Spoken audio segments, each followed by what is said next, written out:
Ladies and gentlemen, welcome to another edition of the Square Circle Maniacs Pro Wrestling Podcast. My name is Johnny Bottles, and to my left is Dr. Don Wayne, the neckbeard psychologist. You know, we love him from Twitter. We're rifling this off right now because we got a lot to talk about today, a lot to cover. Right, Donaldo? Senor Donaldo? I'm all jacked up on Mountain Dew, Chip. Mountain Dew and Cheetos.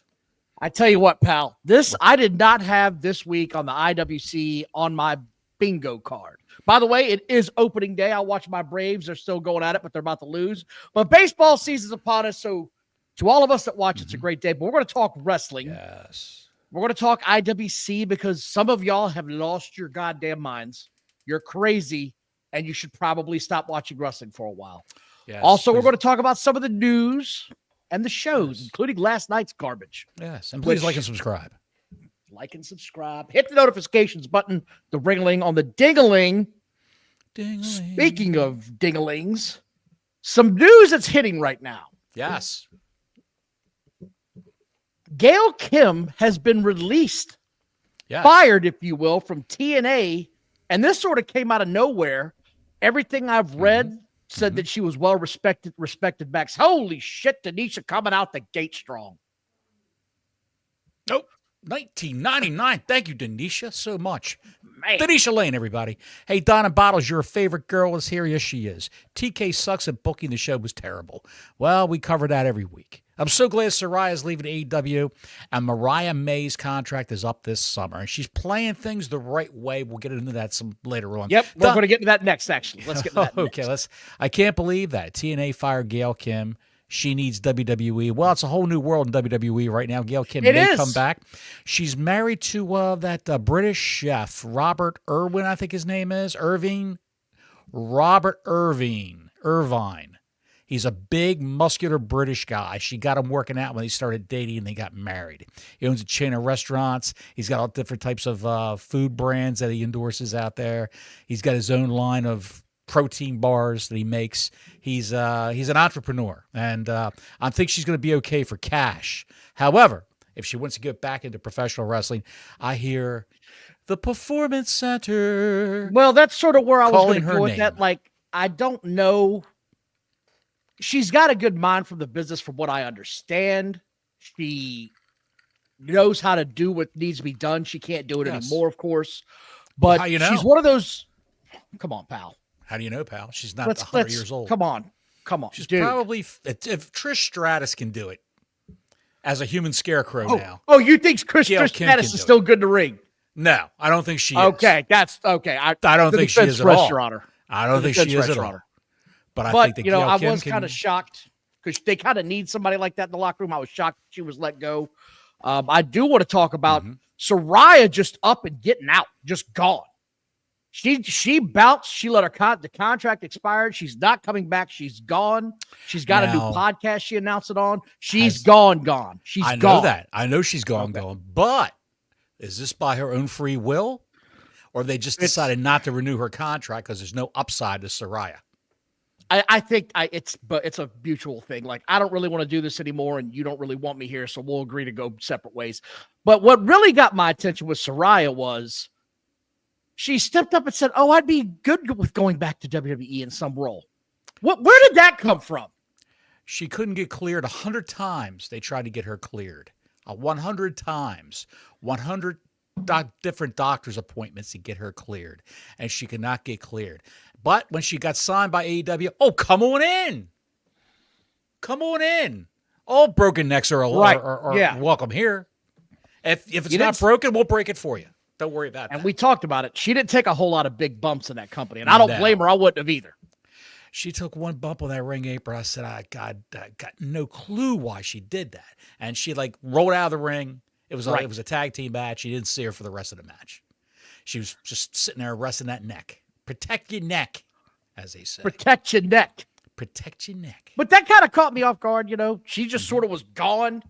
She's going to do a podcast. I watched the preview for it where she says she's going to be hitting the hard-hitting questions. And I think we all know one question that somebody would like to ask her. What the hell were you thinking doing that video all those years ago? Why would you agree to that? What the hell was on your mind?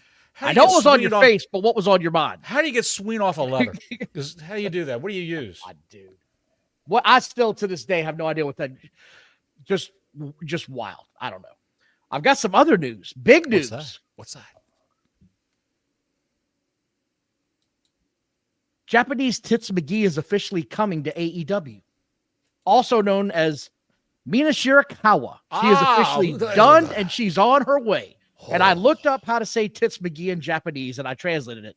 And it said Tits McGee. And I swear to God, I looked it up on Google. So don't come at me. I've done this already. I was trying to have a bit for it, and that's what it said. So the Japanese translation is the same as the Italian translation. Yes, it's a Tits McGee. Exactly. It's a Tits McGee. So all the fans that have been clamoring for her and wondering where the hell she's been, well, here she comes. She's coming back. So that should make a lot of people happy to hear that. The neckbeards will rejoice. You've got something you're staring at. What do you want to touch on real quick before I get into Miss Linda Hogan? Oh, you get into Linda Hogan. You go ahead. All right. Linda, look, the internet this week, the IWC has been crashing out left and right. People are losing their minds. I've never seen anything like it. We're going to talk about Raw, a little bit of SmackDown, mainly Raw and AEW this week, but it's just people are going insane. If the show's not going the way that they feel it should go, they're just completely losing their shit. But Linda McMahon went on today, recorded herself in tears, crying and screaming, calling Hogan a complete liar, and saying that her daughter Brooke hasn't talked to her in 7 years, and how can Hulk Hogan keep getting away with being a horrible person? If anybody watched that show, the money train Hogan ran out. knows best. Do what? The money train ran out. That's what it is. There's no more alimony being paid. God knows there's no child support being paid after all these years. It's over. The money train's run out. Have you seen her? What are all those sores on her face in that video? That video was horrendous. But if you've seen Hogan Knows Best, she was a horrific individual on that show. Just a miserable ass woman. No one wanted to be around her, man. She's just a horrible human being. Bottles, I don't know if you froze or if it's me. Are you there, pal? All right, we're going to keep going. I don't know if we've lost Bottles or not. He made a face, and I thought it was the face of Linda Hogan. So we're going to keep going. There's some news coming around the WWE. Oh, we're back. Or I'm back. You're back, Bottles? I'm back. What happened? You froze. I think you froze up, pal. I thought you froze up. We're all in this together. Jesus. You know, when you look up the word professional podcast on Wikipedia, our logo is right next to that entry. Professional. Look, it's not our fault. Sometimes shit just goes berserk, man. I don't know what to tell you. Yes, sometimes it goes berserk. Have you heard about one Mrs. and it's a lot of women's news this week, but Britt Baker, there's news on her. What's with Britt Baker? They're saying that her contract is coming to an end soon, but nobody has a date. Well, she's taken her the AEW logo and the name AEW off of her bio on Twitter. That's gone. I did hear that. Yes, and I thought, well, maybe she's going from AEW. I checked the roster page early this morning, and she is still on the roster for AEW. The great Britt Baker. Can't wait to see her in NXT. Fighting with the girls at NXT. And, of course, Mariah's contract is coming up. That's hit the news. Apparently, it's June, I read. So people are getting kind of crazy about that. I'm telling you, man, it's just been nonstop contract news this week concerning women. I've never seen anything like it in my life. Well, the thing with Mariah May, she's playing it the right way. She showed all these pictures of when she was at WrestleMania 39. I saw that. Yes. And what was it, like a promotional poster of Triple H or something like that? She was standing next to him, and outside the place, outside the venue, I wouldn't be surprised. Hear me out. I think she's done her 2 years in AEW, and she sees what happens when you're not in a title picture anymore.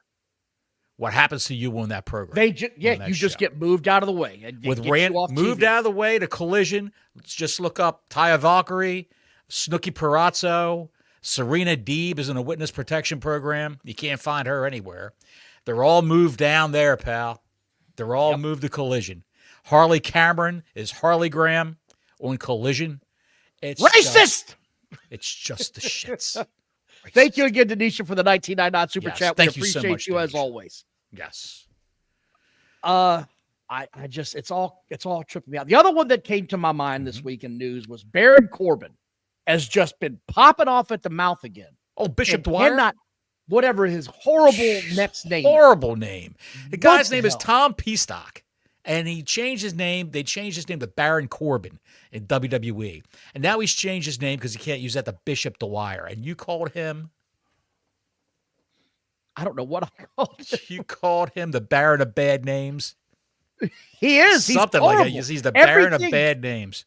Everything he picks is awful. Good God, his real name is bad. His wrestling names are bad. Anyway, I would have called myself. You know what I would have called myself? Corbin Baron. I would have called it Corbin Baron. Why not? It's better. Yeah. Hey, why not? But he said that Logan Paul gets handed a lot of stuff, but he's not earning anything. Well, you shut the hell up. The guy's a worldwide star. He doesn't have to pay his dues. He brings in outside people that have never watched wrestling just because he's on it. These people, man, good God, Lily. Good God, Lily. He brings a tremendous amount of people. Yes. To a tremendous amount of outside views. They're looking for people who usually they've got all the wrestling viewers. Right. They're looking for people who really don't watch it that much anymore or haven't watched it. Can I get some new people? That's why on Netflix, that first Monday on Netflix, it was so huge. Because, hey, what's going on? The WWE is on Netflix now? Let's watch this. Let's check that out. Let's check this out. Wait till India, like you told me on the phone. Wait till India kicks in. Can't wait till this happens. Good God. They're going to double their viewership because India is a wrestling-starved country. I do want to talk about Raw this week. SmackDown was a week ago. I'm not really big on talking about that. It happened. Raw had some moments, but it also seemed like a repeat of last week, save a couple of spots. It feels like we're back in this cycle bottles where, okay, they're still overseas. They're not going to get it going just yet. But John Cena was the talk of the internet after his promo. Mm-hmm. And the IWC is just melting down over the fact that he refuses to spar verbally with Cody Rhodes on the microphone. And here's sort of my thought on this. He told everybody why they sucked this week. I thought it was another good promo, but he told them all, I'm not giving you what you want. I'm not going to be that guy. Cody comes out, he talks his shit, and John Cena just leaves. And the internet melted down over this. This is the worst WrestleMania build-up ever. I'm so mad. This is exactly the response he's hoping for. He's hoping you're pissed. And he's hoping you detest this right now. And they think it's next week. WrestleMania is not next week. It's like in 3 weeks now. It's 2/3 April to go before we hit WrestleMania. 2/3 of the month of April to go. We got all kinds of time. And that week, the week leading up to WrestleMania, I think they're going to break loose with some crazy shit to thrill you, to get you to watch it, to get you to buy Peacock and do whatever. And it's really going to drive up the interest in this. They're going to turn up the heat. I'm not saying this is the greatest WrestleMania ever, okay? I'm not saying that at all. Yes. I'm not saying it's a great buildup. But, folks, let me tell you something. I had to watch WrestleMania 9, so don't come at me with that bullshit. Miss me with that bullshit. I've seen some bad WrestleManias. Yes. Leave me out of that nonsense. WrestleMania 2 was probably the worst, and I think 9 might have been following that right behind it. So let's not talk the bullshit here. I've seen some bad ones in my day. Mm-hmm. WrestleMania 8 was up there, too. The only thing to save that was the Flair Macho Man rap match, I believe was what it was. So, yeah, that happened. CM Punk had something interesting on Monday night. I don't know if you caught that or not, but he said, we're going to have something added to this contract signing on SmackDown on Friday. Mm-hmm. Bottles, do you think that the winner of this, we had talked about this, I brought it up a few weeks ago, the winner of this match becomes the number one contender? What do you think of that? I can see that. I can see the winner of this match having a championship match on Raw, the next Raw. Now, that would be something. Right after WrestleMania. I don't think it'll be after Raw. I don't think it'll be after Raw, though. Put it on SmackDown? Raw. I don't think so. No, I don't think it'll be on SmackDown either. I think it'll be after the Payback pay-per-view. That's what I think. Okay. Because you get the rematch from Cody Rhodes where he gets screwed over. Maybe at Payback. I don't think it'll be Payback. I don't think so. You think Cody Rhodes is going to hold on to that belt at WrestleMania? No, I've been saying it. I do not think he holds on to it. They're going to give John Cena 17. I think John Cena's getting 17, and I'm almost positive because Ric Flair is popping off at the mouth every other day when they have him on TV, losing his shit. I'm 17. I am the original 17. What happens if they had to win it? He claims he's going to be at WrestleMania to prevent John Cena from winning. Dude, ain't no way. There's no way. There just ain't no way. There's no way they're going to do that. Want to thank everybody for joining us tonight. Please like and subscribe. Hit the notifications button. Hit that subscribe button. It's magic window season. Spring has sprung, and I'm watching Raw. I'm hoping media is going to be amazing. The other part about this show that had a lot of people talking was Chad Gable's new gimmick. El Grande Americano. And you know what that is, right? That's a drink you buy at Starbucks. Yes, I know. I know. Yes. It's fantastic. Fantastic. This whole thing had me dying. If you did not get that this was making fun, it's supposed to make you pissed. He's making fun of luchadors. He said he's from the Gulf of America. If you don't get that he's poking the bear, it's clearly going over your head at this point in time. It was amazing what he did. I would say they're going to eventually bring in Rey Mysterio. No, you don't Penta's think so? Brother. What's Penta's brother's name? Oh, El Nino. El Nino. No. Ray Phoenix. They're going to bring in Ray Phoenix because they're basically the same build. The mask are like shaped the same. They could bring in Ray Phoenix as El Grande Americano also. You think which one's a real one? I don't think we're getting that. He's going to be on SmackDown. He's going to be separated from Penta. Ray Phoenix is. He's going to be on SmackDown. Penta's going to be on Raw. And I guess they've got to get Ray Phoenix acclimated a little bit to being away from his brother. And then he can always reunite them. So all I can tell you, I thought it was tremendous. Of course, the neckbeards decided to start screaming, "This is the most racist thing I've ever seen." Meanwhile, on the other channel, they got the blonde chick dressed up as a luchador, but nobody gives a shit about that. So stop. Miss me with that bullshit again. Just nonsense. You're all talking nonsense. It's ridiculous. They could never survive the Attitude Era. Dude, they'd have died. They would have died. They would have had heart attacks. There would have been pearl clutching left and right if they would have just in the Attitude Era. Even if they were in like the Ruthless Aggression Era. Just what would they have done if they would have seen the infamous choppy your pee-pee segment? What do you think they would have done then? That's so racist. Those men, they can speak perfect English. I don't understand why they're making them talk like they don't know what the English words are. I can't believe this. Oh, my God, it's horrible. They lost their minds, man. They lost their minds, dude. And what about when Vince McMahon dropped the N-bomb? No, I'm not touching that one. I know where you were going immediately. That was horrible then, and it's even worse now. Oh, my God. Even then, that was bad. That was shameless. And Booker T said, "Tell me he did not just say that." It was horrible, man. God knows that went everywhere on the internet back then. Well, if they're worried about that, if they're worried about a racism in an angle where a guy's dressed like a luchador, why don't they say something about women being made objects out of? When Stephanie Vacker does that move where with the head between her legs, she's banging her head on the canvas with her ass in the air, and Booker T is going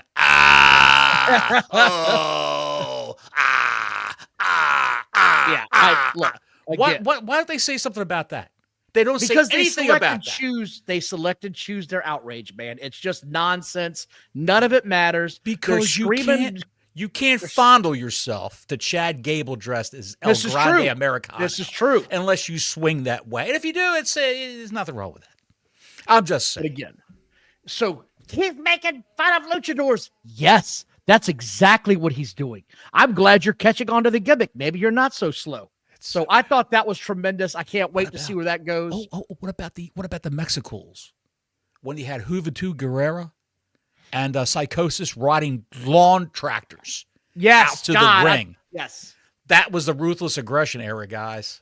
That's what you got going on there. What about Eddie Guerrero's entire demeanor? I lie, I cheat, I steal. Coming out in a lowrider with our yes, the stereotypical Mexican horns. Yes.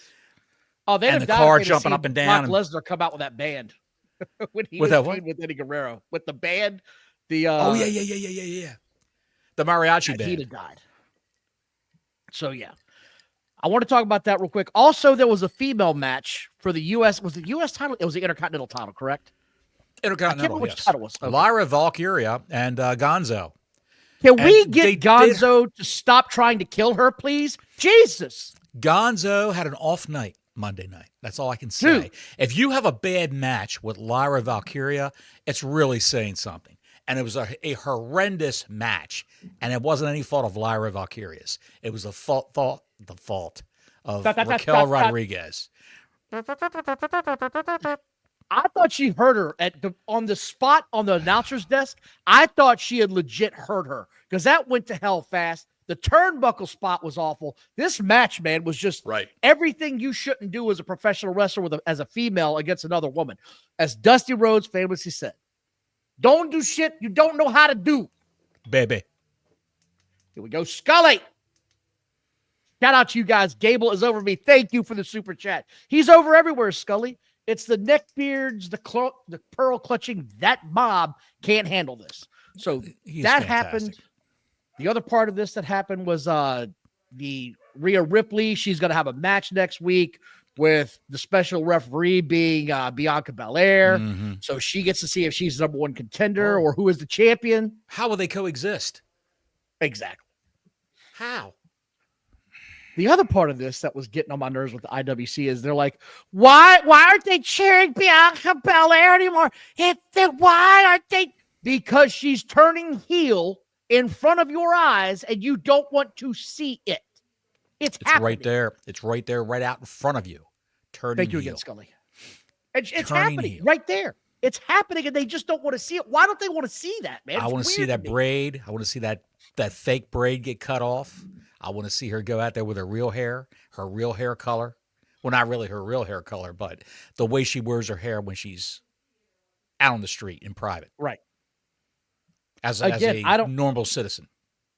And if she's not turning heel, then she's got edge to her character right now. Don't say that word. Never had before. Don't say that word. We don't need him here. Heel? We don't need him here. Gotcha. Edge. We don't need Edge here. It's cope. You need a cope. And that happened. And what they're doing with Braun Breaker is slowly breaking my heart. Can we stop giving this guy a match every week? Can we stop that already? Stop. The best way when they're new like that, let them get reps. Let them get the reps in. Yeah, but dude, they don't need it that much on TV because they've got a bunch of house shows going on over there. Maybe he wants it. Maybe he's the kind of guy that wants to do it every week. He could do it. He's a young kid. Hey, I bet he does. Oh, yeah. By the way, did you see some of the did you see his girlfriend on NXT? Have you seen some of the house? Go ahead. Have you seen some of the house show clips from while they're overseas and some of the fun spots that they're doing all these mixed tag matches, the tag matches with the referees throwing them out of the ring? Sort of, I guess. I think I've seen a couple of them. Dude, it's been funny. The ref gets this whole it's a house show. They're having fun. It's not ha-ha TV on television. That's it. I've had enough of you and you're out of here. So they're just getting outside interference. The referee does a cartwheel and then does the roll and does you're out of here to the outside interference. The whole place explodes. It's some of the best shit I've ever seen, man. Yeah. If you want to do ha-ha, that's how you do it. You don't do it on TV and embarrass yourself. They could never deal with the Hebner brothers. The Hebner brothers would look at the stripes on. Remember when he used to push Ric Flair? Yes, they would get right in their faces. It was hilarious. Absolutely hilarious. Great. The Hebner brothers were great. House shows used to be awesome. Too bad we don't have them anymore. It's sad. Bottles, that's all the WWE I talk I got. You got anything else about the WWE? Oh, yes, I do. Kamala has signed a Legends deal. Oh, the Hall of Fame. Well, he's also signed a Legends deal from Beyond the Grave. His family has signed a Legends deal, and they will reap the rewards of the Legends deal, which is a good thing to for his widow and for his kids and all that. I don't know what kids he's got, but that's what they're dealing with. When we began working with the estate, my main goal was to get Kamala signed to a Legends deal and hopefully into the Hall of Fame. CEO and founder of 16 Creative, Jared Ashley, said, "I've always felt that's where he belongs. I think many of his fans would agree. It's been an honor to work with his family over the past few years, and now with WWE to help preserve Kamala's incredible legacy of not being there for interviews, being at the hotel doing a little, which is what he said famously to me and Gene Okerlund in those out. There was one one thing we forgot to talk about on the show, though, on Raw. Jey Uso's moment. For God's sake, for the love of here God. it is.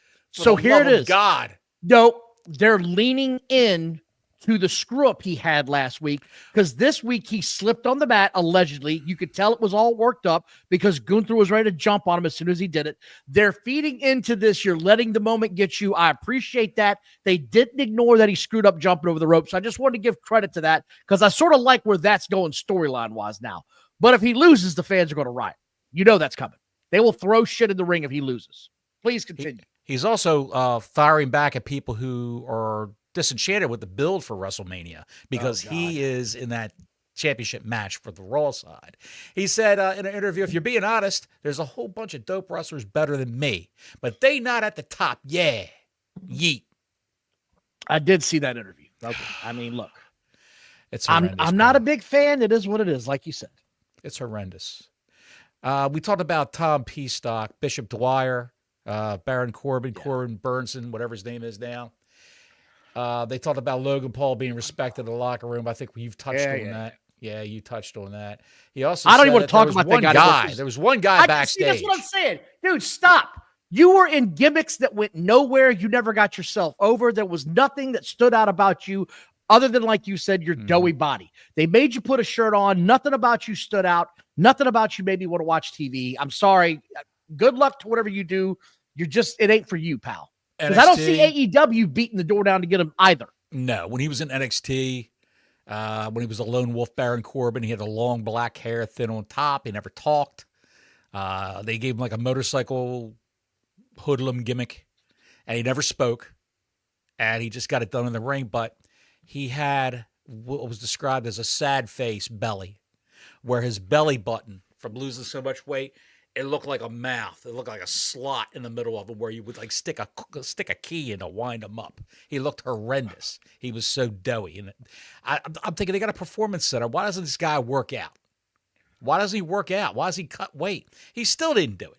But he got into the shape of his life, the best I've seen him, right before he got released. I think we could both agree on that when he was on the SmackDown brand. And the last words he got from the guy supposedly hates him backstage, you've done a great job of reinventing yourself. And 3 days later, he got, we're not You're out of here, contract. bitch. I'll see you later. Did you know that there's a new ring announcer coming in? Yes, I heard about that. You did hear about that? Yeah. The guy who's the host and announcer for Top Rank Boxing on ESPN, Mark Shinnok. He's very good at what he does. I'm looking forward to seeing this. He's well known in the boxing circles. Yeah, he's been doing it for years. I'll see where it goes. I'm not going to hold out a whole lot of hope, though. Again, sometimes they just go over the top with the announcers. Boxing is one of the biggest over the top things you can do when you announce them. They've always had, Michael Buffer was the biggest one ever. He always will be. So everybody now, since Michael Buffer, is trying to get a gimmick going. So he's another guy with a gimmick. We'll see where it goes. Yeah. Did you see that? Ricochet was not BSing people on Dynamite last night. Yeah, I saw that. He actually got married. He actually got married to Samantha Irvin. And here we go. Rabid Wolverine LC Killer 17 says, I'm Latino. Everything Chad Gable's doing right now is so awesome. And this is what I kept saying and I kept seeing. I kept seeing the Latino community going, this is awesome. I don't know why you're so outraged. This is great. Stop speaking for all of us. So thank you so much, Rabid Wolverine. We're glad to see you here, brother. I can't wait to see where this goes. I'm like you. I think it's an amazing gimmick. Bottle, speaking of amazing gimmicks. Look at that amazing gimmick. Fireworks. They got pyro at their wedding. Good. Good for them. Happy couple. They're married. Moving on with life. I'm moving on with AEW.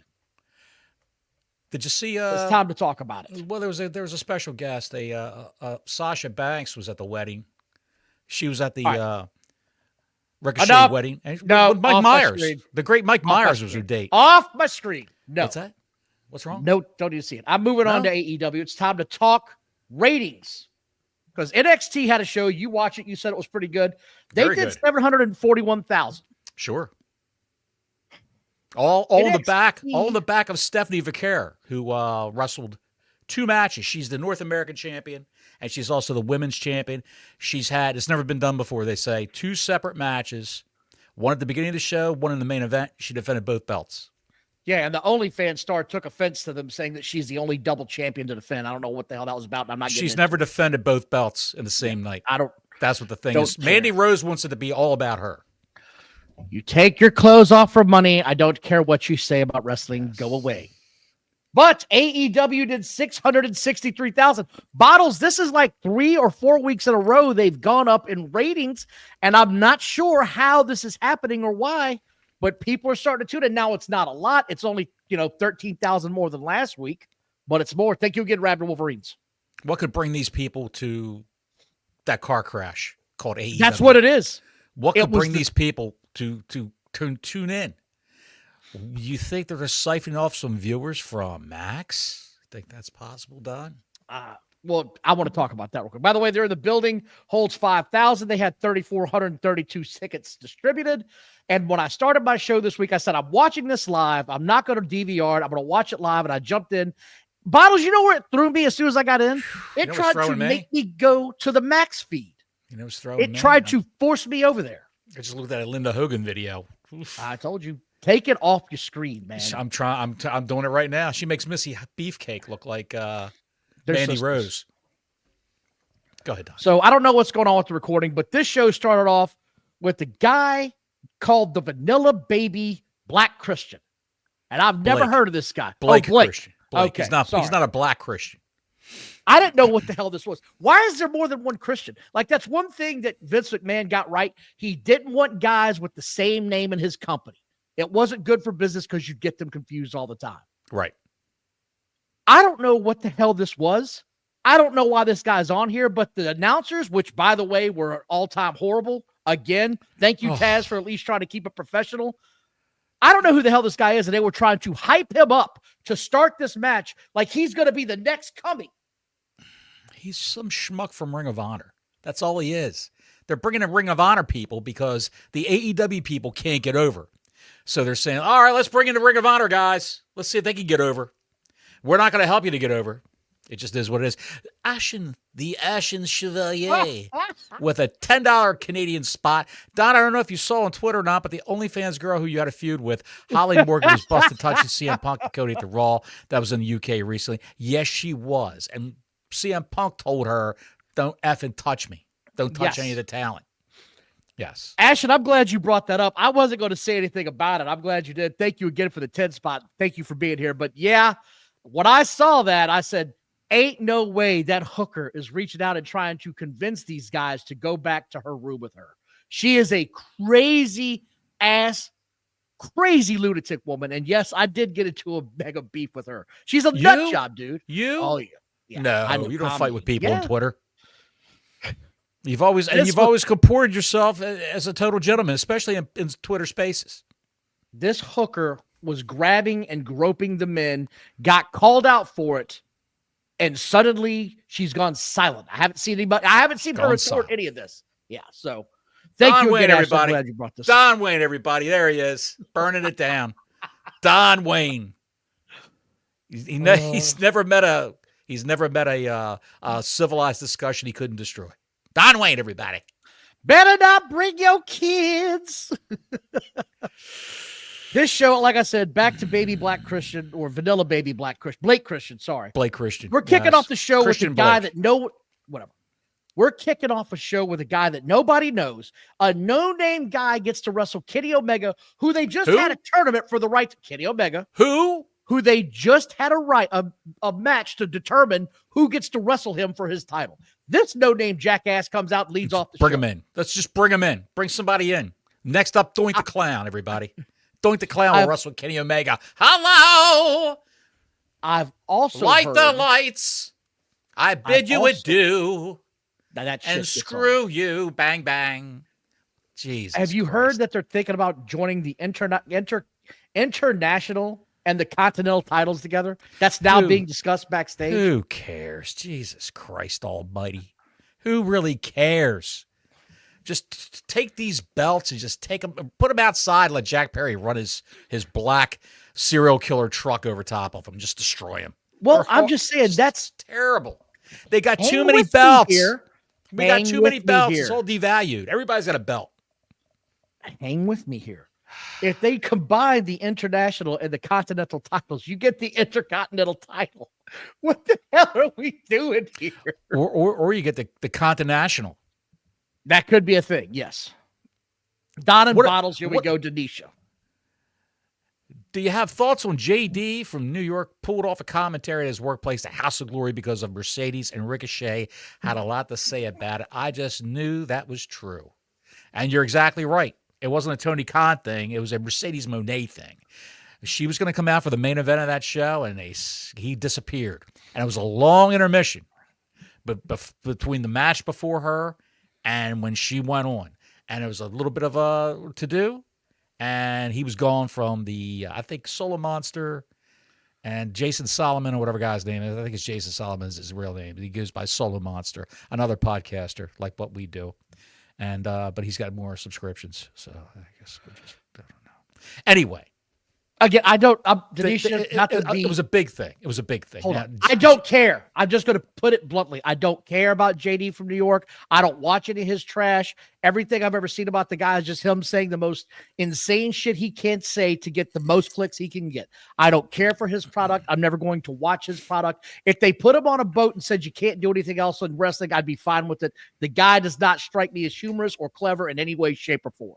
That's what I think. Thank you for the 10 spot. We appreciate you as always. Thank you for watching. He when AEW started, he used to wear the don't care. AEW I'm hat. not talking about him. I'm just saying. He wore the hat. I don't care.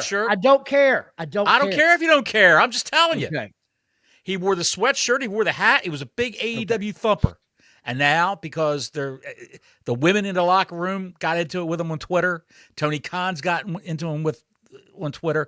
Ricochet, a cast of thousands have gotten into this guy on Twitter, and now he hates AEW. He loves WWE. You figure it out. I want to get back to the Vanilla Dude because he had a match. Jesus Christ! Wait, no, this happened. The Vanilla Dude tip ups against Omega, and then flips him off. And I wrote down Moxley's going to sue somebody's ass. That's his gimmick. You can't be doing that shit in the ring. He's the flip off tough guy. This thing was as bad as I had hoped it was going to be. Kenny chops, Vanilla Dude gets in some offense. Kenny hits his Snapdragon suplexes. He's got to hit those. V-trigger, one-winged angel, and he does the good nut by. And I said, at least they kept it short, they kept it quick, and they didn't draw this out, right? That was my biggest takeaway on this. They got it out of the way because it was a piece of business they had to do. So and I can't wait to talk about this. Hello. How comes the... Dude. Hell of a mullet on that guy, dude. He's got comes the mullet. Karate Kid. The Karate Man comes out and proceeds to have one of the worst promo segments with Kenny I've ever heard in my life. This thing is terrible. Kenny Omega gets on the mic and says, "I'd like to thank my fearless leader, Tony Khan." And I about died laughing because the first thing I thought was CM Punk. I feared for my life. This shit went off the rails the minute Kenny Omega had a microphone in his hand. It always does. Straight off the cliff. It always does. He cannot cut a promo to save his ass. It's like he's had a couple glasses of wine before he went out.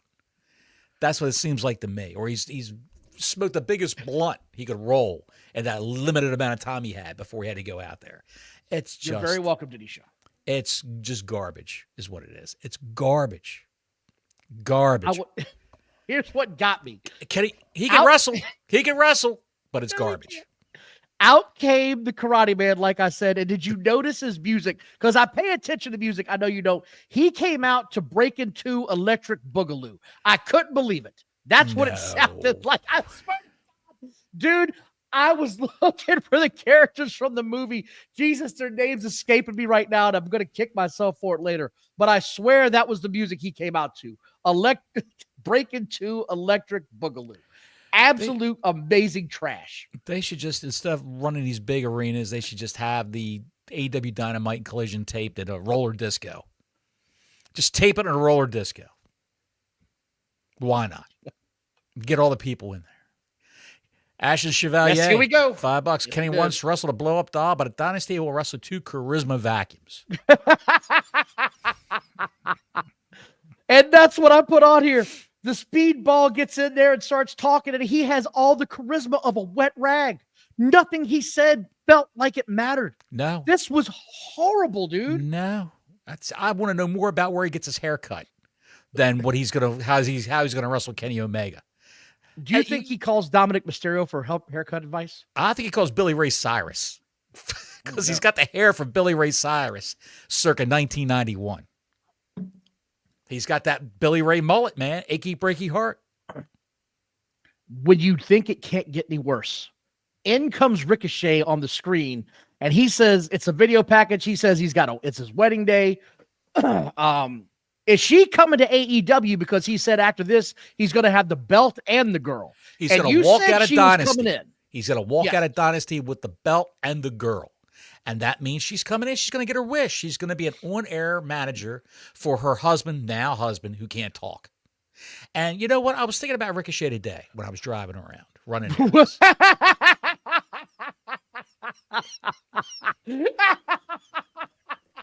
Because when I'm running through traffic and I'm all pissed off, I think about people that burn the piss out of me, and he's one of them.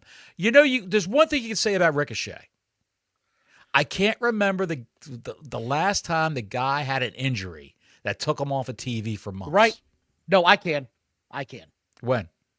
Against Braun Breaker. They took him away in an ambulance. Oh, for Christ's sake. I mean, a legit injury. No, he was legit jacked. He got fired over that. The guy never gets hurt. He never gets hurt. I mean, physically he's a freak of nature for all the moves he can do and flying through the air, but he's got the common sense of a brick. So he comes out, and then of course Kenny goes back to him, and he makes a terrible pun about, Ricochet, oh, you're gone now. Horrible. All the dorks laughed, and then he makes a god-awful comparison about his cat and friendship. This was a dork fest. From the time Speedball Mike Bailey came out until the end of this, it was a nonstop dorkathon. You know what they needed? Escape this. You know what they needed? They needed Tony Schiavone out there holding a microphone directing traffic. That's what they needed. And I mean that with the utmost sarcasm. He would have been so happy to be there. He's never happy. He's always happy. Have you seen him lately? It was a murderer's row of suck when the camera. I agree. The announcers during that show. You had Taz that looked like a mob boss that didn't want to be bothered. He's looking over here with the sunglasses on. You had Excalibur with the goofy mask on, running his mouth trying to get every single every word he can. Every word he can that Tony's yelling in the earpiece. Then you had Schiavone sitting there. Schiavone was sitting there again like this. I like my cat. He is literally, if you look up phonied it in the dictionary, he's right there next to that definition. He's high on that list. You're right. He's high on that list. He is the worst. Get this man off of TV, man. I thought we had it licked with Rick and what's the guy's name? Riccaboni? Ian Riccaboni? Yeah. I thought we had the problem solved with Ian Riccaboni. You don't need three guys up there. When the other guy always does is look mad, look upset, looks like somebody's home torturing his wife. He looks like somebody's beating his wife up with a rubber hose in his house. He's just sitting there thinking, they're going to kill her. They're going to kill her. I got to be here. They're going to kill her if I'm not here. He looks horrible. Horrible. I think they swap out. You could put a wax dummy up there. Like a You are big on getting rid of Schiavone. I don't like Schiavone whatsoever. It eats at you. He's just, he fulfills no purpose. No purpose whatsoever. He is the worst. He must have a very, very intricate job backstage. That's all I can say. I hear he's got a lot of backstage duties off screen, a lot of office duties. I said duties. Duties. So He's probably upset because Britt Baker is on her way out. That's probably why he's sad. Maybe. Where's my Speaking of somebody on their way out, Chris Jericho has a collision moment where they flash back this. And now we get a segment backstage where he once again, for the 15th time, scolds Low Plains Drifter and Big Bill. It's like the 10th time he's done it in 3 weeks. He's setting records on how many times he can scold them. It's getting old fast. And then he puts out a mask versus title match to Bandito, because this is obviously setting the world on fire. Everybody wants to see this. No one said no one. This thing. But it's okay because we actually got a bright moment next. until it wasn't. The segment that started it all, MJF comes out. Yes. He comes out and he makes fun of Minnesota and their accent, which is, cheap heat, it's fine, and asks MVP to come out. And you get a huge hurt people chant. It's huge, and it doesn't stop. The hurt business is over, Rover. Everybody loves them. They're the cool bad guys. I get that they're heels, but it doesn't matter. When you look like $1 million and you can wrestle and you've got a guy that can talk like MVP, how do you not get over? You're going to be a face no matter what. That was like them trying to make Steve Austin a heel back in the mid-90s. He was too cool to not be over. You know what I mean? Especially when he had DiBiase come out and do the interviews with him. When he was the ringmaster. Remember that? Right. He was the ringmaster. Yes. And he didn't need a mouthpiece, so it was the weirdest thing in retrospect. But again, this was because Vince McMahon saw no money in Steve Austin. He wears black trunks and black boots. What the hell can we do with him? Give him a goddamn briefcase. Make him be a lawyer. This promo, this brought MJF back, in my opinion. Made him look good. He comes out and he says, I swore that I would never make friends in this business again. But then it dawned on me. You don't make friends, MVP. It's all about the business for you. So I think I'm going to join you. And then the Hurt Business music hits, and Bobby and Sheldon come out. And I'm like, all right, so are they coming to welcome him? And Bobby wants the card that MVP gave him. He gives him the business card, and then he rips it up. What the hell was this? It just went left. Complete left. It made no sense to me in any way, shape, or form. Because MVP is a business manager. He didn't talk to the two guys who were his clients in this faction and say, hey, I'm thinking about bringing MJF in. I gave him a business card. None of that happened. He didn't have that conversation with those guys, before he did all this. That's exactly. It's very, very bizarre. It doesn't make any sense. MJF flies out of the ring. Has this show ever made sense? No, look, we've talked about it from the beginning then. This is where it just went right off the rails, man. It's just like, okay, we've got an awesome chance here to really do something dynamic with this group, and go to hell, all of you are doing something else. Now watch this. Right. He leaves. Out comes the learning tree morons. By the way, thanks for watching. Please like, subscribe, hit that notifications button. The super chat's open. Out comes Low Plains Drifter, and he says they got some business to discuss with them. And this is where it really went bad. What are you doing, pal? I'm trying to get this light out of my eyes, man. I don't know. Go ahead. Big Bill starts to cut a promo. And MVP, dude, what the shit? MVP starts interrupting him left and right. And you could tell it was completely throwing him off. He was shitting all over him live on TV. And you could tell this is how it felt to me from my perspective. It didn't feel like this was how it's supposed to go. It felt like this was an issue with MVP. I know he's had issues with Chris Jericho, and it sort of felt like he was trying to get some sort of revenge. This did not feel like this was supposed to happen to me, and it went completely off the rails when this started. What did you think? Because I said, we talked last night. I said, I know you're watching it on delay. When you see this, call me back, because I want to know if I'm just seeing shit here, because that's how it felt to me. He went into business for himself. Two things. One, with Jericho. It's awfully funny that Jericho's shunted over to Ring of Honor when MVP gets signed and Lashley and Benjamin come in. It's awfully funny that Jericho's on Ring of Honor now. And maybe MVP's got the ear of Tony Khan. I don't know. I know Jericho does. I think that MVP and Lashley and Benjamin aren't happy with the state of affairs. They're a lot in life in AEW. I'm sure the paychecks are great, but these are the kind of guys who care about their work that they do, how they're perceived, and they're wrestling bums. They're wrestling bums. Big Bill and Low Plains Drifter are a couple of bums. They're bums. I like Big Bill. I think Big Bill's got something. Big Bill's got something too. He's a funny guy. He can ad-lib. He can talk. But he got thrown off by MVP last night. MVP threw him off with those little ad-libs he was doing. And really devalued Big Bill and Low Plains Drifter. And if you're Low Plains Drifter, you can't get any more devalued. There's not. Well, at least He's gotten into better shape. We got to give him credit where it's due. He's gotten into much better shape. Yes. He's also shrunk, so. He needs the hat. He needs the hat back. And the nipple pants. Please bring the hat back. And the nipple pants. By the way, we're talking about what's his actual name? We've called him Low Plains Drifter for so long. Brian Keith. Brian Keith, that's it. Brian Keith is the Low Plains Drifter, my friend. Yeah, so anyway, this thing went off the rails quick. Tony Storm and Thunder Rosa have a segment next. And Tony Storm says their team name is Thunder Tits.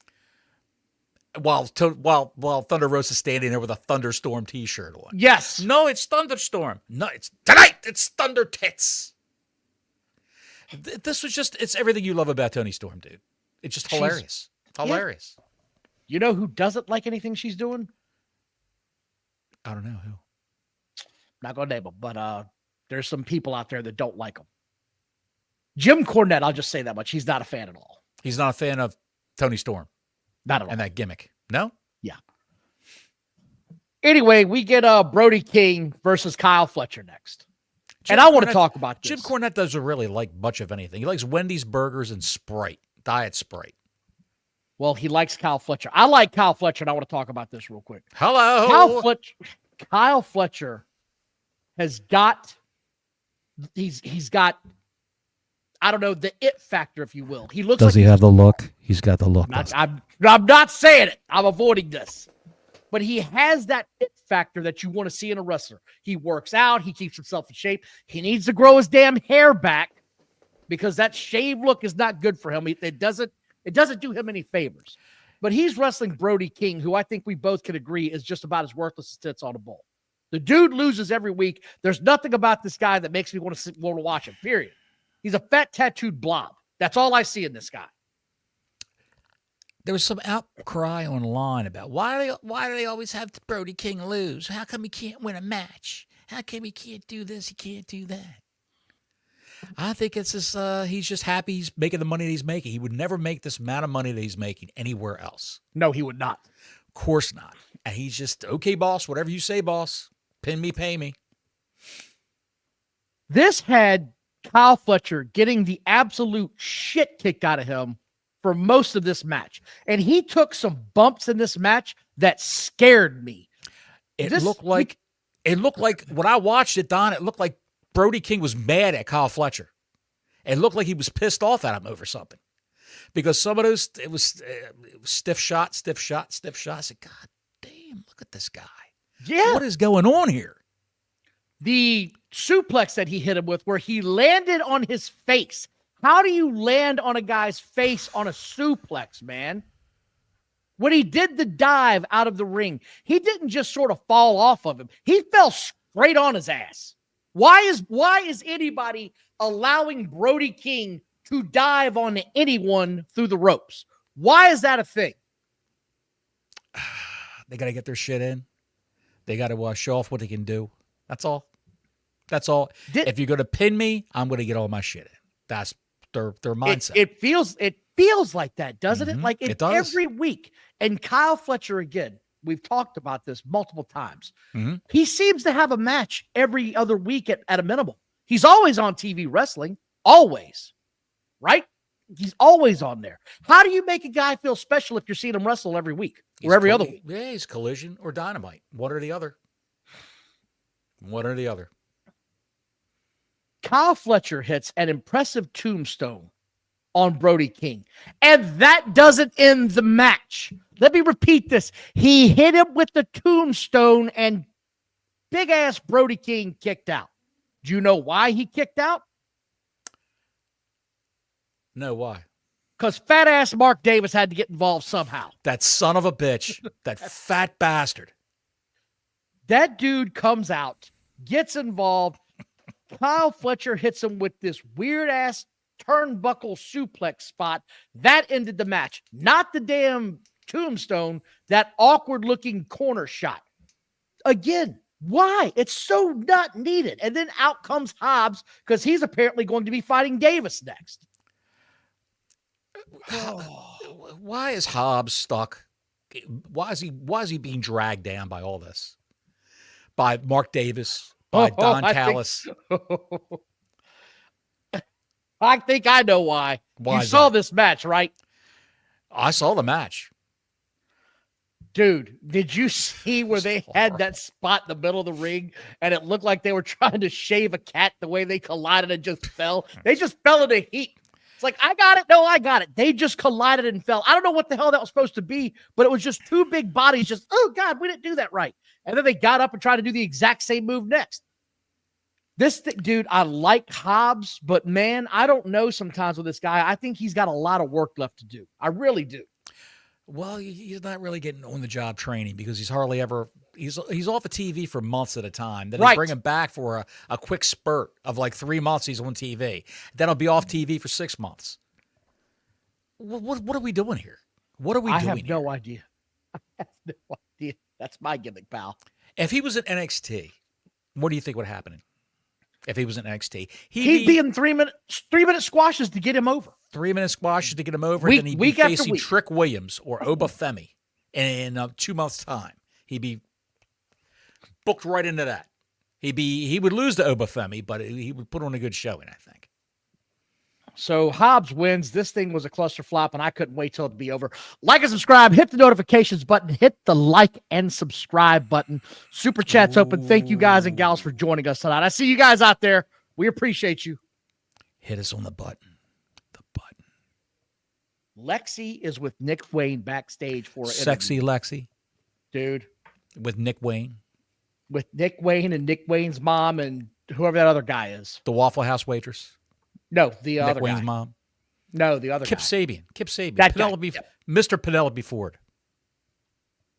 This entire segment was ass. I don't know what this was supposed to be. Nick Wayne is not ready for TV interviews. He is not. I'm sorry, and you're not going to convince me otherwise. And his mom just looks at him when he walks up. That's my baby. Was just terrible, man. This whole thing was from. I'm trying to find anything that I enjoyed about this. And then those two were gone, the Wayne family. And then you've got Kip Sabian just standing there with his arms folded like. Yeah, when they leave, he just stands there. He's got the look on his face that I did and 663,000 other people did. What just happened? You had that look on our faces. What just happened? Kip Sabian is living vicariously through us. What just happened? He really did just stand there. By the way, Magic Windows time. It is dark outside now. Sherry, hit the switch. I'm telling you, I have no idea where this was going. It's the weirdest thing. It ended as abruptly as it started. It was like a tornado through a trailer park home. Total demolition. Nobody saw it coming, and nobody knows what to say when it's over. I've lost everything. This is where we used to have the living room right here. This is where Nick Wayne's mom used to stand and just look at him. She used to admire him from a distance while he played Nintendo. Hulk Hogan's a liar. This thing, and again, there were two segments that were great, but they even ruined the MVP moment. That had potential, and they were just like, flush that. God, man. I just don't understand it. Why they do what they do with this company. I'd like to know where 663,000 viewers came from. I have no idea. What brought them to this dance? I have no idea. What brought them to the party, Don? Wait, because I do know this next segment was where it just, if you thought we were going left before, we're going straight into the water now. This is where it went into the river, and we're trying to not drown. Hangman is backstage with Renee Baguette. Oh, God. And he tells her, I've entered the Owen Cup Championship. And Swerve comes flying out of nowhere. And he screams, did you say you're going to get involved in my title match? And I'm like, no, he didn't. What the hell is this? What is happening right now? I had no idea what they were talking about. What's the last time someone said, hey, I won the Owen match last year. That was me. I won the Owen Hart Cup. Would you like to see it? I got it home on my mantle, the cup. He just comes flying in, dude, out of nowhere. He's paranoid. Did you say you're going to interfere in my match? And Hangman responds, yes, I did. That's not what was said at all. And then Coffee impresario Prince Nana came out and said, "This is not the time. This is not the time." Every time I think Swerve is starting to get it back together again, we have shit like this. It's awful, Don. Oh my God. It's awful. What more can you do? A lot of AEW talent need NXT or Jesus Christ. Thank you, Wad. We appreciate it. Hangman Page, if you accepted Jesus Christ as your personal savior. No, I haven't, Shawn Michaels. Well, get the hell out of my locker room. This was literally 3 bad segments in a row. Because next we get Tony Schiavone with with FTR, Edge, and dude, this thing.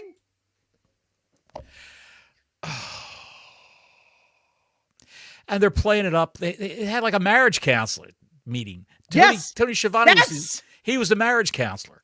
And he sat there with his funny socks on, with his legs spread, like he's got a rash. And these guys are all talking, doing their thing. And they try to make it look like Gun FTR was wearing black in the middle, separating Copeland from Bald FTR. And Gun FTR was trying to bring them together in a kumbaya moment. And it sort of worked. Maybe it didn't, but he'd rather go after the trios titles. Bald said him and Gunn should go after the tag team championships and get them away from the Hurt Business. And Edge said, well, I'd like to see if we get the trios championship belts from the Death Riders. I'd like to see if we could do that. Can we do that? Yeah, whatever. That's what Bald said. Bald also said, for the past 4 months, we've been trying to help you overthrow the champion, and we've lost focus on what we were doing. Right. And Edge is like, I didn't tell you to lose focus. This thing, it sounded like 2 7th graders having a pissing contest over who got to go on the monkey bars next. You can see where this is going. You think that FTR, Bald, and Gunn are going to turn on Edge. No, he's going to turn on those two with Christian Cage, and they're going to have a series of matches. He's going to wrestle all of his best friends. One best friend is going to tag with him against his other 2 best friends, Bald and Gunn FTR. Wait, it ends even worse than it started. Because Bald FTR says top guys out. And Edge goes, no, it's rated FTR out. And he goes, oh yeah, just blah, blah, blah, blah, blah. Landing on deaf ears, no one cares. This is going nowhere fast. I think Schiavone got up and made himself a sandwich while all that was going on. No coffee. He went back and started doing his old job. He's like, this shit's not going to last long. I got to get back at Starbucks, pal. I got to go make a grande Americano. Yes. Yes. Good callback. Nicely done. Yes. Because next, Swerve comes out and calls out Moxley.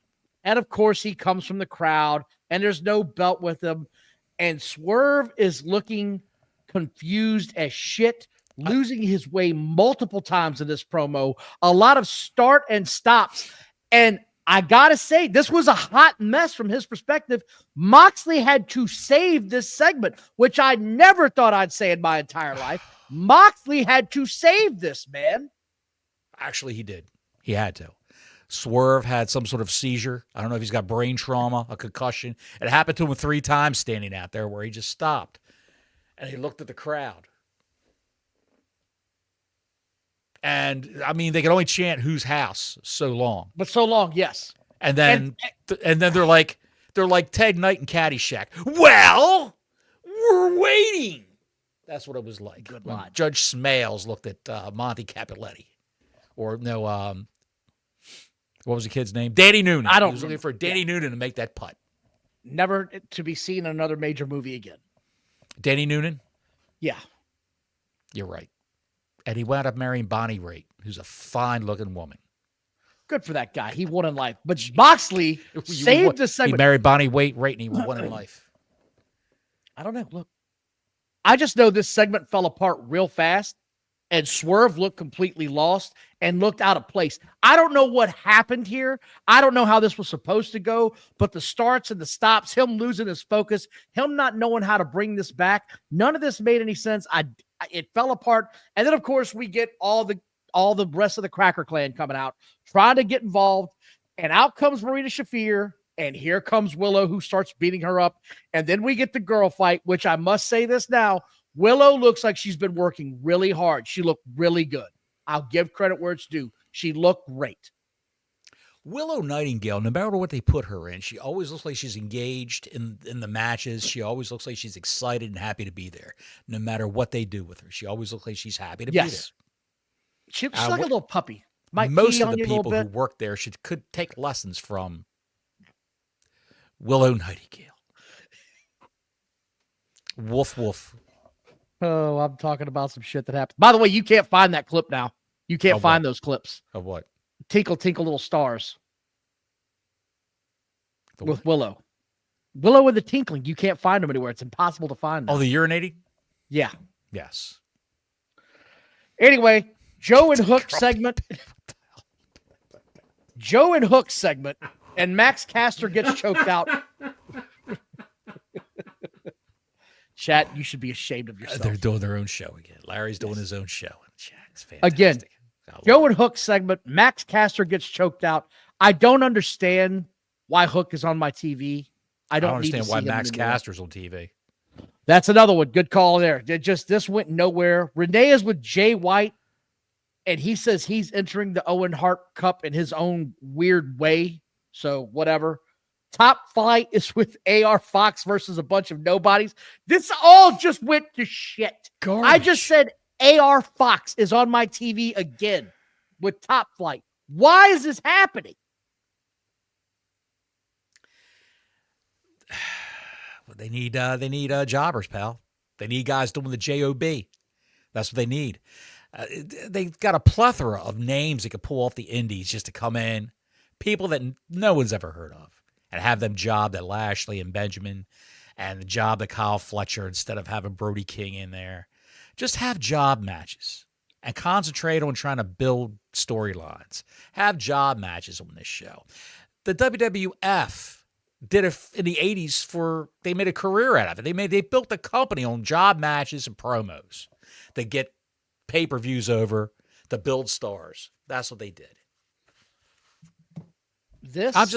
What else can you do? Well, here's where it was in rapid succession on how this went down. We get Mark Briscoe versus Takeshita. Guess who won? Because Mark Briscoe never wins, it seems. Mark Briscoe looks like he stopped working out, if he was working out at all. He looks like he's got arms like Speedball Mike Bailey. He's been yo-yoed so much in all these different groups that I can't keep track over who the hell he's with anymore. I guess he's on his own again. I don't know. The Cracker Clan has a promo. I said, I don't understand what the hell this was. They have the Hurt People moment where they're backstage talking to MVP. Again, none of this is lining up or jiving in any kind of a coherent thought process at the end of the show. It all just falls apart. All of it in rapid succession goes straight off the cliff.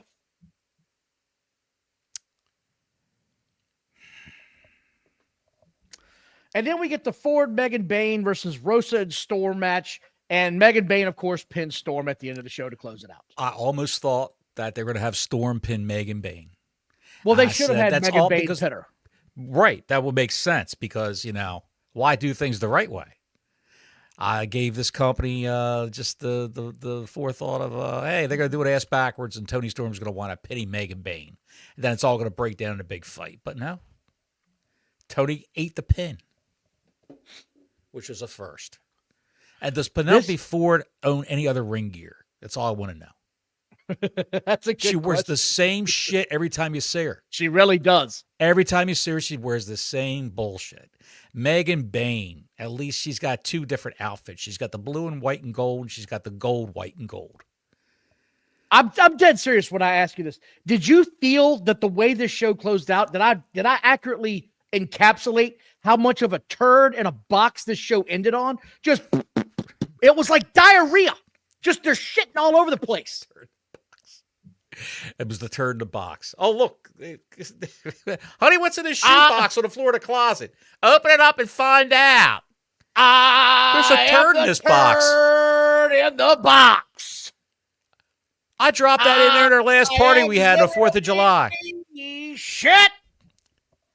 Turd in a box. Also known as by Alice in Chains. I really can't think of anything. The only things that caught my interest on this show was who the F is Blake Christian. And once I saw him, I said, they got a million of these guys. They got a million of these skinny, pale, white kids. Why wouldn't they just bring somebody up? I don't know. Pablo the Real One with 199. What up, fellas? Can y'all do a show with Phil Marks? Phil Marks is a great guy. He's got 2 good channels, Pro Wrestling Times, Pro Wrestle Clips. I wouldn't have a problem doing a show with Phil Marks. I think he's a witty son of a bitch. I enjoy his content. He's much better than JD from NY206. Pablo, I don't know him personally. Like I said, I don't watch a whole lot of other people's shows. I have time for this show. I do a lot of research on this. I got to watch a lot of shit. I got to take a lot of notes. So if he's interested, sure, we'll reach out to him, see what's up. Thank you for the $1. I hope you're doing well, Pablo. Good to see you out here, man. Saw you in the chat earlier. The Real One. I don't know what to do with this show moving forward. I don't know. This was the epitome of slamming your hand in the drawer multiple times to close this show. I have no idea how they got that rating. I have got to see the quarter hours and see what happened at the end of this on the quarter hour breakdown. Tell me 3 things you liked about this show. It doesn't have to be a match, just a moment, just a word, an expression, interchange between 2 people. The Tony Storm promo, that promo was good. The MVP segment started well. Yes. And then I didn't like the way it ended. I thought it fell off the cliff the way it ended. I didn't like anything about the way it ended. I didn't like it either, but like you said, it started out great. And he went into business for himself and shit all over the Learning Tree group. And let's see. The match at the end of the show, I'm sure no one watched. A million channels turned off.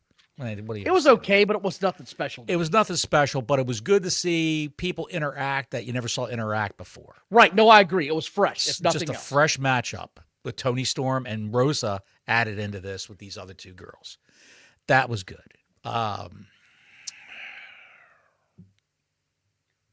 What? That's about it. That's about it. The Kenny Omega thing? Laughable. It did not make you say, I want to see that match at Dynasty. Got to see that match with Ricochet and Speedball Mike Bailey. The guy they brought out Mike Bailey and acted like he was the next coming of a next great superstar. And he looks like a complete clown to me. He's a wannabe Karate Kid Kung Fu master. They did this shit in the 80s, Bottles. This is an old hack. It didn't get over then. It's not going to get over now. It's like the thing with Vince McMahon in the WWE when he was always infatuated with like the Fandango character. That shit's never going to resonate with your fan base. We have the MMA for a reason now. If I want to watch somebody do some karate and kung fu and choke the shit out of somebody, I'm watching that. I'm not watching AEW and their bullshit ass Mr. Miyagi wannabe. He's not Mr. Miyagi. Yeah. Well, he ain't Daniel LaRusso, pal. That's where he thinks he is. He's not Johnny Cage either, pal. He's a cross between Billy Ray Cyrus and my cousin Vinny. I don't even know. Jerry Lynn from WCW. That would work. With the mullet. He's got the mullet of Jerry Lynn. I can't handle this show, man. My frustration is boiling point right now at this show. I laughed at the shit that was funny because it was hilarious to me at times how bad it was. Speedball Mike Bailey did nothing in TNA. He did nothing there. No one ever said Speedball Mike Bailey's available. Let's sign him, except for Tony Khan. Got to have that guy. He probably knew if he was going to go into WWE, he would be in NXT forever, and he'd have to like work out and, look the part of a professional wrestler. They probably let him keep the mullet. I don't know, dude. It's just the show. I can say this. Go ahead. I'm watching SmackDown tomorrow. I got to see what happens with CM Punk. That's got my elevated interest. I want to see what they do with Roman Reigns. I'm going to watch that. I'm going to look forward to it. I hope it gets better. I hope they start picking up the action again. It's time to put it in overdrive, Triple H. If you're paying attention out there, pal, now's the time. It's time to start heating this shit up. I want to see something go down. That's what I want to see right now. Bottles, what are you looking at? I see you searching aimlessly over there. I'm just looking up some bits and pieces from Swerve Strickland's great interview with Vlad TV. We talked about this earlier in the week. Vlad TV, clips of that have been put up on the interwebs. And how Swerve Strickland traveling with the SmackDown roster. I was actively talking to Roman, and he was giving me good advice on how to be perceived in the ring. He gave me great game on that. So shout out to Joe, which is Roman's real name, for that. The one thing about that interview that really caught my attention was that why he got fired. Yeah, that and the weirdo that was in the group and how that whole thing came about. What a weird bastard, man! What an absolute perverted weirdo. What the hell was his name? Top Dollar, AJ Francis. Top Dollar. Okay. He's AJ Francis. I don't want to get into the diatribe of everything that went down. Just a quick 10,000-foot overview. He was calling to get a female wrestler's flight schedule because he was trying to track her down to fly with her because he had a weird ass attraction with this chick. The front office. I don't give a shit. That's her name. B-Fab. I don't know. She wrestled last week. She wrestled Charlotte Flair last week on SmackDown. The girl with the red dreads, B-Fab. I rest my case, Your Honor. And he's trying to track this chick down. He wants to fly with her. He calls Vince and demands a meeting because over all of this nonsense. When he called and talked to an agent, they said, that's none of your business what her travel schedule is. You're not privy to that info. We don't give that out. You worry about yourself. And don't worry about what she's doing or anyone else is doing. So he got incensed because he thought he was a bigger deal than what he was. And so Dollar General called Vince, and Vince said, God damn it, pal, what are you bothering me for? I got people who've been working for me for 15 years that never had a private meeting with me. And now you want one? And they weren't long for this world. Much long after that. I was stunned at the audacity of this guy. Just, who the hell do you think you are, man? And because of this, it's my understanding that Brother Love pulled him to the side and said, hey, man, you're the pro of this group. You got to rein your boy in. Mm-hmm. And I guess he didn't do it to a point that was seen to be approved upon by the front office. And 2 weeks later, everybody's gone. Everybody was gone. Maybe they should have kept Swerve, but he had the stink of Top Dollar on him. Yeah, and he couldn't get it off. He couldn't get it off. So they brought them all back, but Swerve had already signed with AEW. So for some reason, Triple H wanted to prove a point that he could get these guys over, the three of them. And it didn't. Yeah, that didn't go well. Top Dollar's still doing the same routine. Well, you know what happened. Do you know what happened? What happened was AJ Francis, before he even debuted in NXT, they made him a co-host of that. What's the name of that show where they go around finding? Yeah, it was where they went and found the Legends gear and shit like that. The A&E show. Yeah. Yes, that show. They were going around. He was the. And he was terrible on that. He was the other guy. Yeah, they would go around. Well, I'm glad you brought that up because there was another guy that did that show last year, and they did a Hell in a Cell review on Dark Side of the Ring this week. Mm-hmm. Did you happen to catch that? No, I recorded it, but I did not watch it yet. Just a lot of content, Don. I watched a great program for 2 hours last night, AEW Dynamite. It was fantastic, and I really couldn't take the dopamine rush, Don. I no more wrestling for me that night. Okay. I got some more. I drank another gallon of beer and some weed, and it was off the bed. Well, let me give you a rundown of Dark Side of the Ring, real quick. It's all Hell in a Cell shit, Don. We've seen it. If you saw. I've seen the show. I'm having a stroke. Go ahead. What? I've seen the show. Yes. If you know about the Hell in a Cell, it's nothing you haven't heard before. It's nothing you haven't learned before. They had his kids on the show that were kids then, all grown up now. His now ex-wife was on the show talking about what she went through during this entire process. What ex-wife? This is his now ex-wife, yes. What? Whoa. Sharpay, what's her name? I believe they're divorced. Yes. They're divorced? I believe they're divorced now. I believe so. Colette Foley, that's her name. Colette, yes. She's divorced. Mick Foley. I believe they are, yes. How's Colette Foley looking these days? How's she? She looked great, actually. She looked great. She looked really good for her age. She looked really good. But if you know the story of Hell in a Cell, this was nothing you haven't heard before, right? All the clips breaking off the cage. They were supposed to have a suplex spot up there, and they changed gears and said, no, we can hear this bitch breaking. All of that was happening. Can you imagine a suplex spot? On top Jesus Christ. Both of them would have went through. And them stiff bastard-ass cages that they had back then, there's no telling how that would have worked out. But it was nothing you haven't heard before. They talked about, him dislocating his shoulder coming off the cage. Mm-hmm. The one part that I thought was a little bit, ridiculous was at one point in the show, Mick Foley's like, for a long time I had resentment about that match because that's all anybody wants to talk to me about. I was more than that. I did so much more than that. Bitch, shut up. You wanted a moment in your career where everybody would remember you. There it is. And he said the only thing that changed his mind was Undertaker said, when we're long gone and dead, fans of wrestling are going to look back on that spot and go and watch it. We'll be long gone in 50 years, but people will watch that match and remember what the hell happened. That was an amazing spectacle. It was a spectacle. Mm-hmm. It was I didn't buy a lot of pay-per-views back then, right? I didn't buy it unless it was the Big Four, but something about that match, I said, I got to buy this. I got to see what the hell this is all about. When he flew off the top of the cage, I was like, well, that was a quick 2 and 3 minutes. This is over now.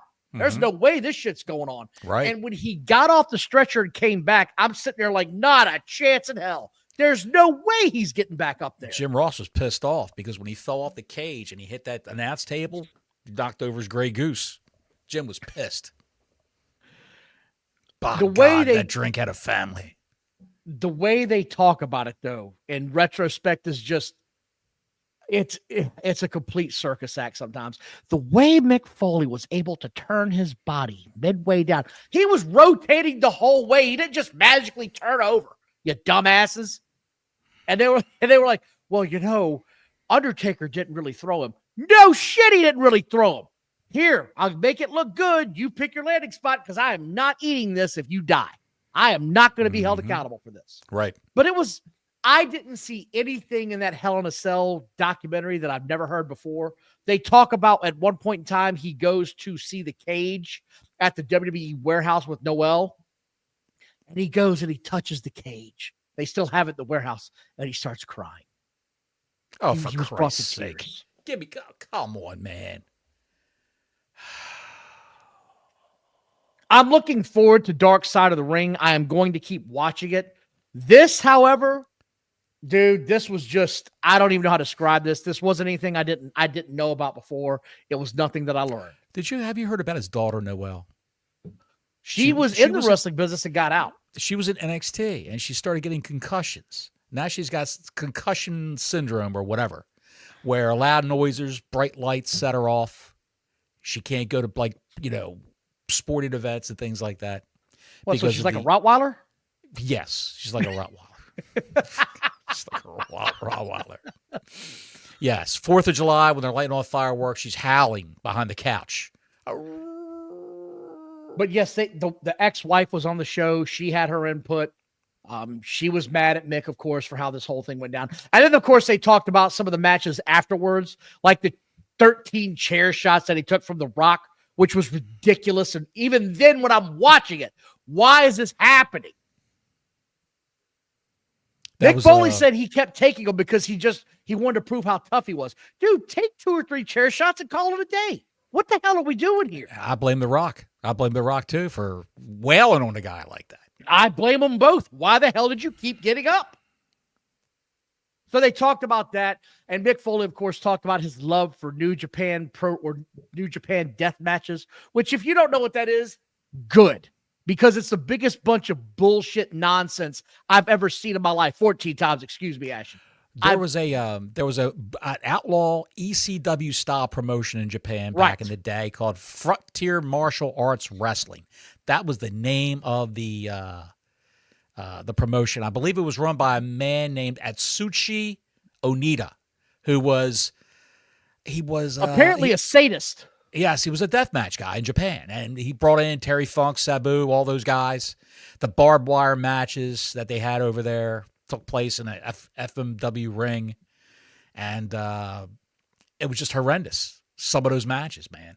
Funk, Sabu tore his bicep almost off on the barbed wire. Bloodbaths, Don. Bloodbaths. Exploding rings. So here it is. The chat is saying they are not divorced yet, but there is no official confirmation. The rumor is that they were married, but he had moved out and they were separated. So maybe they worked it out at the end, but they're officially not divorced yet. I had read that he was living on his own for a long time, that Mick was no longer in the home. Well, he's such a prize to look at when you look at the man. I'm just saying, he's just the guy. He gains like 100 pounds and grows his beard out and stops dyeing his hair to be Santa Claus for the month of December. Right. That's what he does. God bless him for that, dude. But you can't keep yo-yoing your weight like that. Well, he was with DDP, and DDP, they had him on a diet plan and doing the yoga program and all that. He actually lost some weight, and now recently I've seen. No, he's lost some weight. He's lost some weight again. I don't know how old this show was filmed, but he had lost some weight again. You know who looks better than Mick Foley? Jack Elam, the late Jack Elam. You know who that is? I don't. He was the doctor in Cannonball Run who was in the back with the needle. Oh, God bless you. The great Jack Elam looks better dead than Mick Foley does alive. There was nothing about this that caught my attention. The whole death, they did show a lot of his Japanese death matches, dude. And some of that shit is just insane to watch when he would get caught up in the barbed wire with his hair and all that shit. It was who does this to themselves? The whole thing with Mick Foley is his legacy is the Hell in a Cell match in WWE. That's his legacy. And he tried to come back, not as Mankind or Cactus Jack. He tried to come back as Mick Foley and had a flaming table match with Edge. Yes. You saw how that went. They showed that too. I'm sorry. I wasn't into that stuff. That wasn't my thing. It wasn't my thing. I didn't get it. I didn't dig on it, man. He was a stunt man. And people expect that. Once you do enough of that bullshit, people expect it all the time. Oh, he got thrown off a cage. Oh, he fell through the top of the cage too, and a chair landed on his face. God. He got hit in the head 13 times. I think what they're going to do this time, 14 times. I think what they're going to do this time is they're going to disembowel him right there in the ring. They're going to field dress him like a deer right there in the middle of the ring. I will say this much. Mick Foley was single-handedly responsible for the biggest channel change in wrestling history in the 90s. Yes, he was. When Tony Schiavone, your favorite, revealed, you keep the channel right here. Here's what's going to happen on Raw. And by the way, Mick Foley's going to win the championship. Yeah, that'll put butts in seats. Everybody said, I got to check that shit out if Mick Foley's winning the championship. How's that going to happen? And 3 million people changed the channel immediately. Right. Not a good look from Eric Bischoff to tell him to say that. No. Not a good look. Not one of his brighter moments. Not one of his brighter moments. No, not good. Not good at all. Having said that, that's my end of the line today, Bottles. I want to thank everybody for joining us tonight. Please like, subscribe, hit the notifications button. We appreciate everybody for coming out here tonight. We have figured out that Mick Foley is not divorced. They are reconciled somehow, but they were having problems. And I'm just like the cheeks of my ass, they're just separated. They're not divorced. A lot of shit going on, though. A lot of shit. There's a lot of shit between them. A lot of shit between them. Yeah, maybe even a little bad blood. WWE's planning on a 4-way match for the Intercontinental title at WrestleMania. Are they you really? Heard this? They're planning on Braun Breaker versus Penta versus Finn Balor versus Dominic Mysterio. Can we what do you think stop about that? With all of the 3 and 4 ways, man? It's just stop. Stop. They're trying to get everybody on the card, Don. They are, and I get out it. there without having. They don't want to have a battle royal match. They don't want to have 8 matches. They want to have 6 to 7 at most. They do not want to have 8 or 9 matches per night, and they could easily have it. That's what I don't get.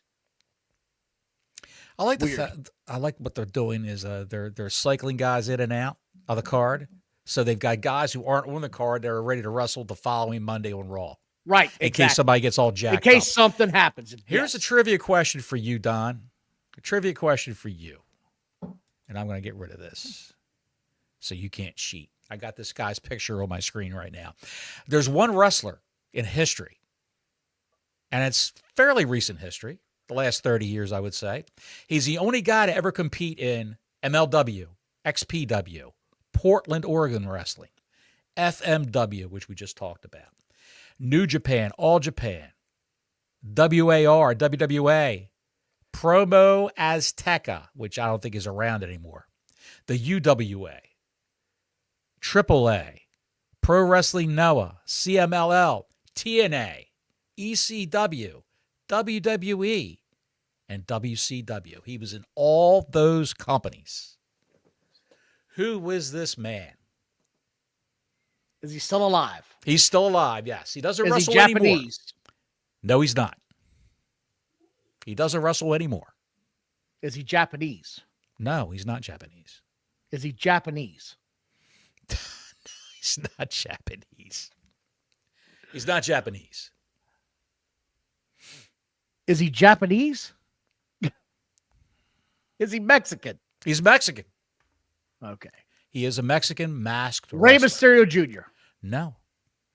I got no idea then. That would be Psychosis. Remember Psychosis? Oh shit! I was trying to think of one of those guys. That was sort of like my next on the line. Like it's got to be one of those luchadors they brought. By the way, Psychosis back in his WCW days had some great matches. Man. Great matches. I mean, amazing. If you get a chance, go to the WWE channel. Check that shit out. It's amazing. Bottles, I want to thank everybody for showing up tonight. Please like and subscribe. Hit the notifications button. I know one guy that would have known who the hell did that, by the way. And I know that same guy is pissed off that Gail Kim's leaving TNA. Until next week, Gordon Soley saying so long from the Sunshine State.